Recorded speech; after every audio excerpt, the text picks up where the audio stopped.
وہ جو کہتے ہیں نا بڑی بڑی کمپنیوں میں نے اپلیکیشن جمع کرائی ہے تو کہیں کام نہیں بن رہا، تو نسخہ دے رہا ہوں، ایک اپلیکیشن کل رات بھی جمع کراؤ انشاءاللہ کام بن جائے گا۔ اور میں نہیں کہہ رہا، مولا علی شیر خدا فرما رہے ہیں، اور وہ خود نہیں فرما رہے، وہ نبی پاک کا فرمان نقل کر رہے ہیں، اور وہ رسول اللہ صلی اللہ علیہ وسلم کی بات نہیں بیان کر رہے۔ وہ کہتے ہیں رب فرماتا ہے کوئی روزی مانگنے والا؟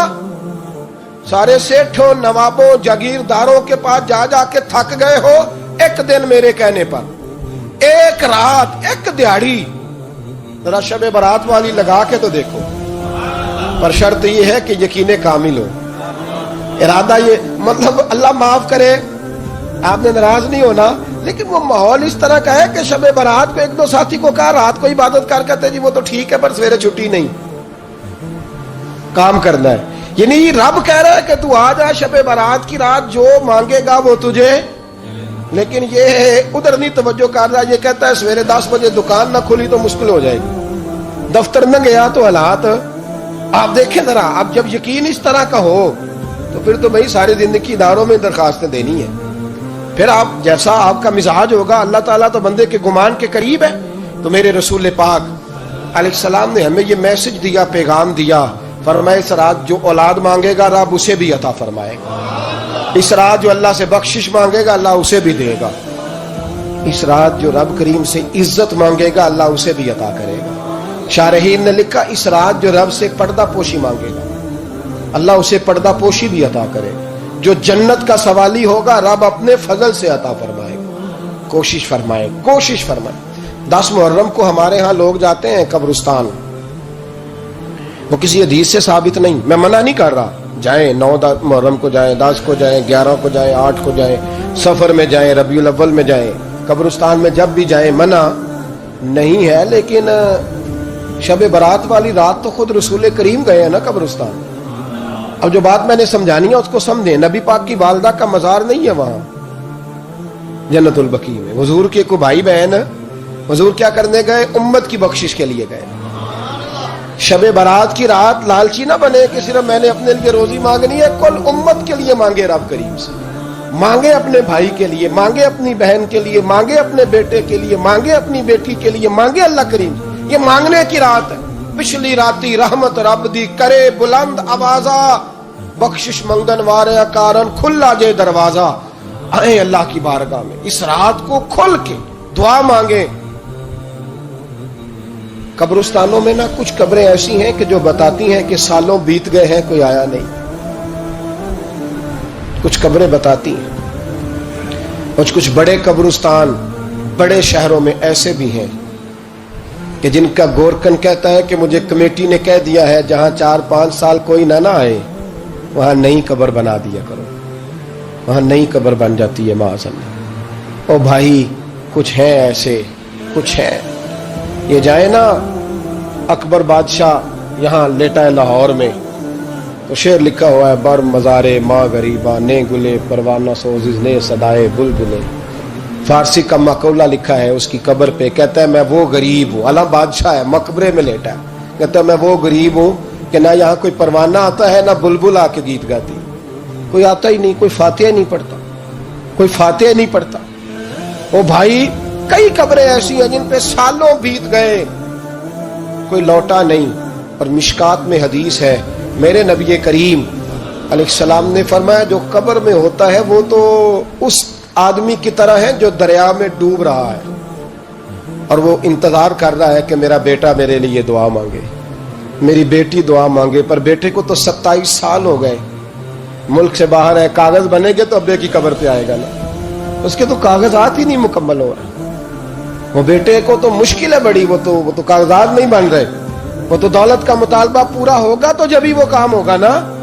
انتظار ہو رہا ہے قبروں میں میرا بیٹا دعا کرے، میرا بھائی دعا کرے، اور اگر بچہ دفن ہے تو وہ کہتا ہے میری ماں دعا کرے، میرا باپ دعا کرے۔ کوشش کریں شب برات بعد از مغرب یہ رواج پیدا کریں، یہ رسول اللہ کا طریقہ ہے صلی اللہ علیہ وسلم۔ قبرستان میں جائیں اور جا کر کے وہاں اللہ تبارک و تعالیٰ سے دعا مانگیں کہ یا اللہ جو اس قبرستان میں لیٹے ہیں وہ بھی، اور جو آج تک کلمہ پڑھنے والے دنیا سے گئے وہ بھی، اور جو قیامت تک جائیں گے وہ بھی، اے اللہ تو سب کی بخشش فرما دے۔ اللہ کی رحمت کو محدود نہ کریں کہ صرف مجھے بخش دے، اسے کہیں یا اللہ کل کی بخشش فرما۔ ساری امت کے لیے دعا کریں، شب برات کی رات نفل پڑھیں۔ ہمارے ہاں محفل ہوتی ہے ہر سال الحمدللہ، بڑے شوق سے بڑا خوبصورت ہم اہتمام کرتے ہیں، لیکن میں اکثر دوستوں سے کہا کرتا ہوں کہ جن کو اکیلے میں نفل پڑھنے میں مزہ آئے وہ اکیلے میں پڑھیں۔ کتنی کھلی بات کر رہا ہوں، میں پابند نہیں کر رہا کہ آپ یہاں آئیں گے محفل میں آئیں گے ضروری ہے بھئی، آپ کو اکیلے میں مزہ آتا ہے نا۔ کچھ لوگ تنہائی میں ہو تو دل زیادہ لگتا ہے، وہ تنہائی میں کریں اللہ اللہ کوئی حرج نہیں، لیکن کچھ ایسے ہیں کہ نعت سنتے ہیں تو دل نرم ہوتا ہے، تقریر سنتے ہیں تو دل نرم ہوتا ہے، تو جن کا اس طرح نرم ہوتا ہے وہ مسجد میں آئے بات سنیں۔ کچھ کو سب کے بیچ بیٹھ کے رونا آتا ہے۔ حضرت سعدی شرازی فرمایا کرتے تھے کچھ لوگوں کے آنسو مجھے رلا جاتے ہیں، فرماتے ہیں کچھ کی آنکھیں دیکھ کے رو پڑتا ہوں، لہذا میں جب بھی ذکر کرتا ہوں محفلوں میں بیٹھ کے کرتا ہوں، تنہائیوں میں مجھ سے نہیں ہوتا، تو جس سے نہیں ہوتا وہ آئے نا، مسجد میں آئے، رات عبادت کرے، کل مغرب سے پہلے پہلے کام سمیٹ لے سارے، اور مغرب کے بعد یہ رات شروع ہوگی، مغرب کے بعد ایک چھٹی کر لو اللہ رسول کے لیے، کر لیں گے انشاءاللہ تعالی ایک چھٹی، اور توبہ کی رات ہے یہ، توبہ کرنی۔ توبہ کس کو کہتے ہیں؟ توبہ کا معنی ہے پچھلے گناہ پر پچھتانا،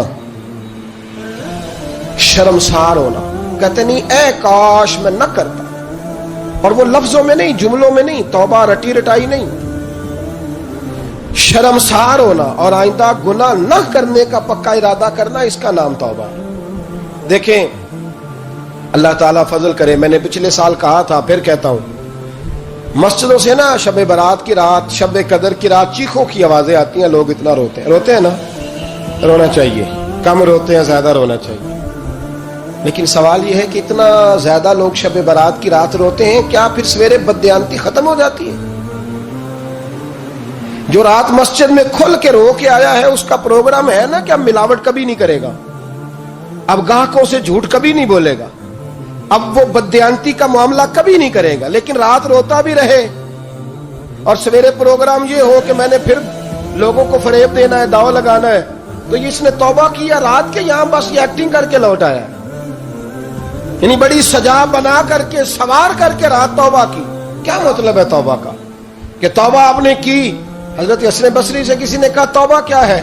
فرمانے لگے توبہ یہ ہے کہ جس گلی سے رب نے تجھے منع کیا ہے دوبارہ پھر تو اس گلی میں نظر نہ آئے، تو نظر ہی نہ آئے، اور جس جگہ جانے کا رب نے تجھے حکم دیا ہے پھر تو دوبارہ وہاں سے غیر حاضر نہ ہو۔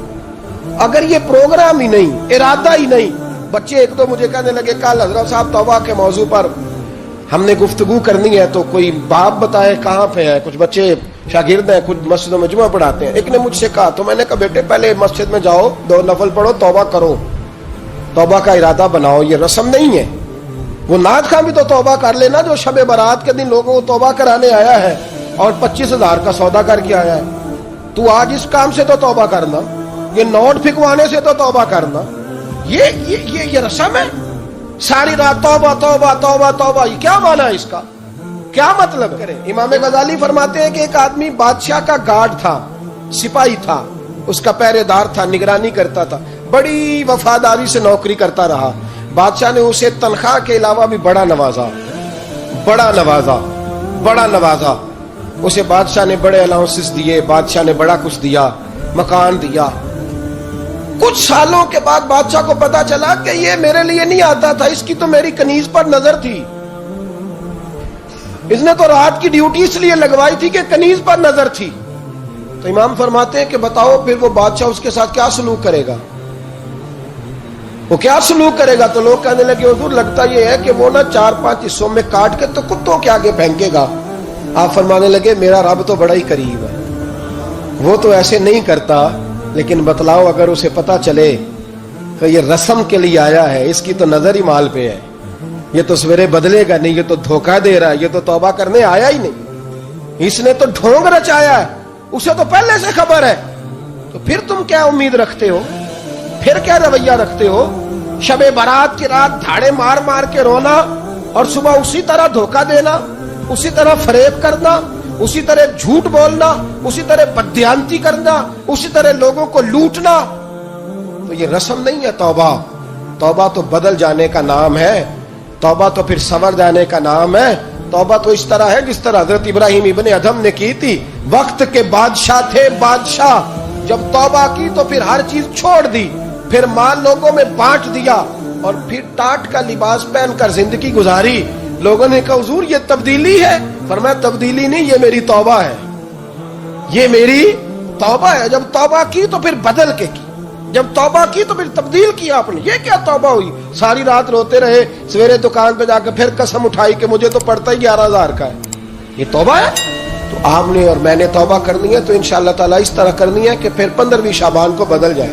یہ جو موقع آتے ہیں نا شب برات کے، شب قدر کے، یہ بنیادی طور پر اللہ تعالیٰ کی طرف سے دی ہوا موقع ہوتا ہے کہ چلو تمہیں چانس دیتے ہیں، تمہیں چانس دیتے ہیں. پابندی کوئی نہیں، لیکن رب کی طرف سے نا موقع ملتا ہے. چلو تمہیں ایک موقع دیتے ہیں، چلو اپنے آپ کو کلیئر کر لو، تمہیں موقع دیتے ہیں. یا اللہ کیا کرے؟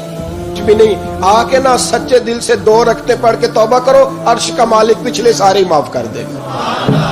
کچھ بھی نہیں. آؤ موقع ہے. ان لوگوں کی باتوں پہ نہ جائیں جو بلا وجہ پریشان کرتے ہیں. ہمیں بھی روز ہی سوال آتے ہیں، دل نہیں کرتا. کچھ باتیں ایسی ہیں جو کرنے کو طبیعت نہیں چاہتی، میں کروں گا بھی نہیں. لوگوں کو شب برات کا حوالہ بھی نہیں مل رہا، حالانکہ ترمذی شریف میں حدیث موجود ہے. صحاح ستہ کی روایت ہے، ترمذی میں موجود ہے. پہلے کہتے ہیں صحاح ستہ سے دکھاؤ، جب صحاح ستہ سے مل گئی تو آپ اور کدھر جانا ہے. اور ابن ماجہ میں موجود ہے مولا علی کی روایت. اور ذرا ترتیب دیکھیے گا، یہ ترمذی کی حدیث ہے. امام ترمذی نے تو پورا باب باندھا ہے 15ویں شعبان پر، پورا باب. اب تمہاری مرضی ہے اگر تم نئی بات کو سمجھنا چاہتے. اور مجھے پتا کیوں یہ شب برات کیا لگتا ہے، مجھے کبھی کبھی یوں لگتا ہے کہ رب فرماتا ہے کہ رمضان سے 15 دن پہلے ہی پکی سچی توبہ کر لے، تیاری کر، پاک صاف ہو جا، تاکہ جب رمضان آئے نا تو پھر تجھے پاک ہونے کی ضرورت نہ پڑے. بس پھر تو آتا جائے اور میں تیرے اوپر رحمت نچھاور کرتا جاؤں. بس تو پہلے ہی تیاری کر، 15 دن پہلے، 14 دن پہلے تیار ہو جا. کل رات اپنے آپ کو ذہنی طور پر تیار کریں، بچوں کو تیار کریں، گھروں کو تیار کریں. اب جب مہمان آتے ہیں نا بڑا کچھ کرتے ہیں. شب برات آئے تو مصلی ایک دفعہ دھویا کریں، ایک دفعہ مصلی دھویا کریں. فرش دھوتے ہیں نا، مہمانوں نے آنا ہے تو ایک کمرے کا فرش دھو کے صاف کریں کہ خواتین نے یہاں ساری رات نماز پڑھنی. یہ ارادے بنائیں. جس طرح آپ کہتے ہیں نا رات کو سفر کرنا ہے تو دوپہر میں تھوڑا آرام نہ کر لوں تو کل دوپہر میں آرام کر لیں، تاکہ رات کو رب رب کرنا آسان ہو جائے، اللہ کی بارگاہ میں بیٹھنا آسان ہو جائے. مکمل طور پر ذہنی طور پر اپنے آپ کو تیار کریں.